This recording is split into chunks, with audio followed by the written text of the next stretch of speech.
The following are true stories. May 26, 2003, Aaron Ralston was hiking. A boulder fell on his right hand. He waited 4 days. Then he amputated his own arm with a pocket knife. On New Year's Eve, a woman who was bungee jumping in Zimbabwe, the cord broke. She then fell into a river and had to swim back to land in crocodile-infested waters with a broken collarbone.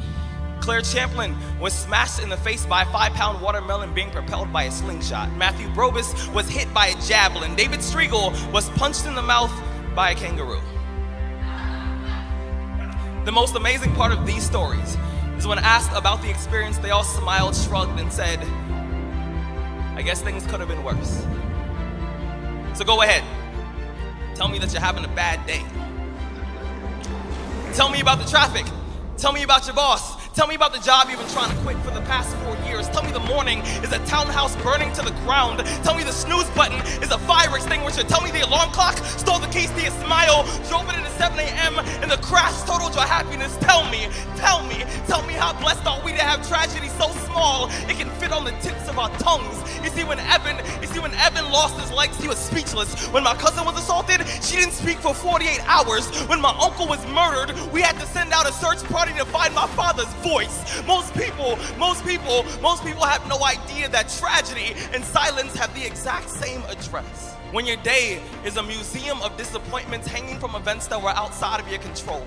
When you find yourself flailing in an ocean of why is this happening to me? When it feels like your guardian angel put in his 2-week notice 2 months ago and just decided not to tell you. When it feels like God is a babysitter that's always on the phone. When you get punched in the esophagus by a fistful of life. Remember that every year 2 million people die of dehydration. So it doesn't matter if the glass is half full or half empty. There's water in the cup. Drink that shit and stop complaining. You see, Muscle is created by repeatedly lifting things that have been designed to weigh us down. So when your shoulders feel heavy, stand up straight, lift your chin. Hell, call it exercise. Remember that life is a gym membership with a really complicated cancellation policy. Remember that you will survive. Remember, things could be worse. Remember, we are never, ever given anything that we can't handle. When the world crumbles around you, you have to look at the wreckage and then build a new one out of all the pieces that are still here. Remember, you are still here. The human heart beats approximately 4,000 times per hour, and each pulse,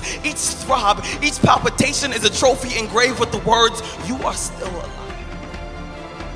You are still alive. Act like it.